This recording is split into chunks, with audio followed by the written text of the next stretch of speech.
Welcome back to the channel. The next few posts will be from an old playthrough of Deutsche Afrika Korps number 2 from the Operational Combat series by Multi-Man Publishing, which unfortunately I was unable to finish, although it is a project I'm sure to revisit sooner than later, although I currently lack a table long enough to array the North African deserts in all their glory. Finally, I am eagerly awaiting someone to invent a deepfake AI that will translate all my ums into eloquent commentary. Multi-Man Publishing's DAC 2 from the OCS series. In fact, this was my first OCS game, which I got and was very excited about since I've had the Munster spy game campaign, North Africa campaign for North Africa, whatever it's called. Was one of the first 3 war games I got. My sister brought me home from a garage sale, and as you might suspect, as a 13 to 18-year-old kid, I was unable to complete or even start a campaign from that game. And but it piqued my interest in the North Africa campaign in World War II, and so I was very interested in a large operational scale game covering the entire war and the unique aspects of that campaign and the logistics and the back and forth along the coast.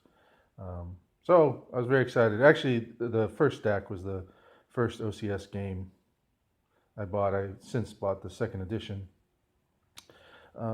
Anyway, my resolution for 2018 is to finish a campaign of this Munster, mini Munster. I mean, it is a Munster, but much lower density count, counter density, and it's kind of easier to grasp than, say, some other monsters like Case Blue, at least in my opinion.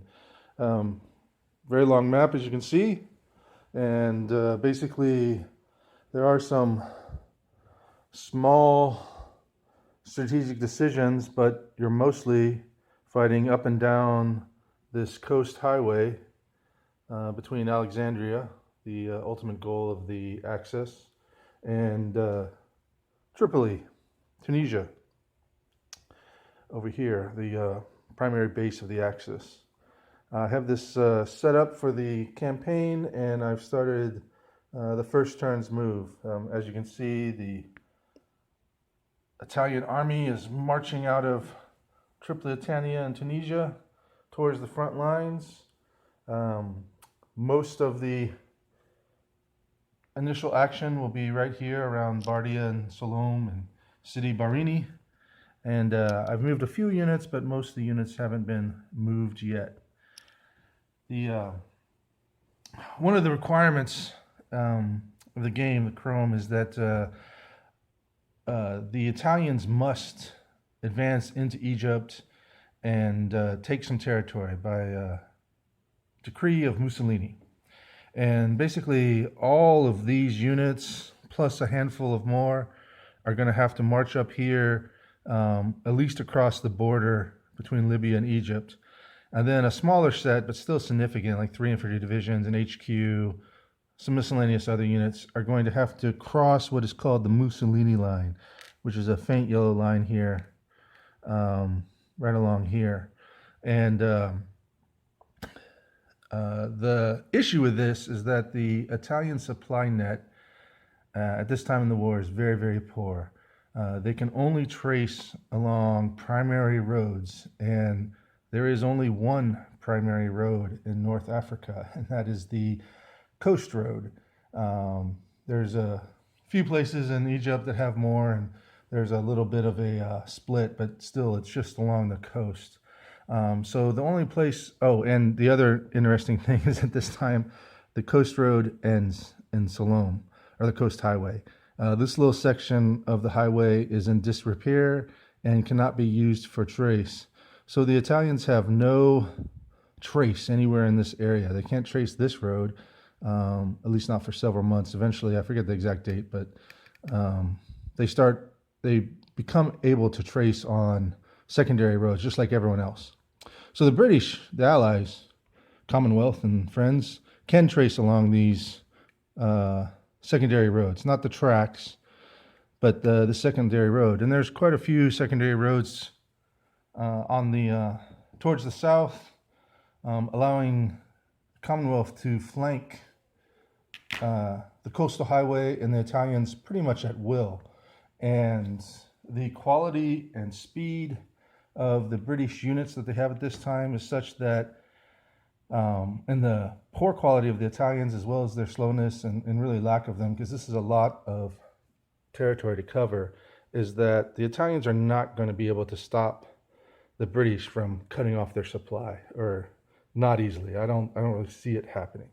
But there are a few ports, primarily Tobruk here and Bardia, and also Salom, but Salom is not very easy to maintain, to defend, that are supply sources. And my goal as the Italians is to make little mini fortresses around Bardia, which is right here, and already has a couple of hedgehogs, as well as Tobruk, which has an outer ring of hedgehogs. And as you can see, I'm starting to build an inner ring of hedgehogs.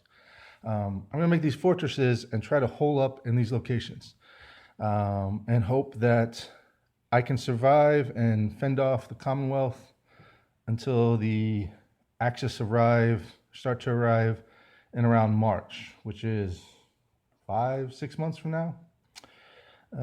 It's a little bit harder. There's a special rule in DAC that ports, their trace is cut, or their ability to provide trace supply is cut if an enemy unit is adjacent. It can't be negated by a friendly unit, or so I have to keep any allied unit at least 1 hex away from the port, which is why I'm building this second ring of entrenchments. I'm not exactly sure, I haven't really thought too hard about it, how the Allies will counter that. A lot depends on how many of their troops gets pulled away into the Greek campaign and other areas around the world. That is kind of their weakness, at least early in the game, is that they have excellent units. They have all the supply they ever want. But the high command keeps taking their troops away and sending them off to Greece and the Middle East, Sudan, the Far East, all sorts of places. And it's a little bit of a random roll of when various units get taken away and when the Greek campaign starts and a lot of units get taken away. So I played this before, at least the beginning of it, and the Commonwealth had taken Partia, Salom, were fighting and getting into Tobruk here. But every turn or other turn, another infantry brigade, another unit was withdrawn, and they just did not have enough manpower to beat through the mass of Italians that had gotten themselves into Tobruk. So this time I'm going to at least try to conserve the British manpower a little more than I did, and also try to make it a little more costly for the Italians to achieve their goals. So there's not quite as many units for me to fight through when I do my counteroffensive.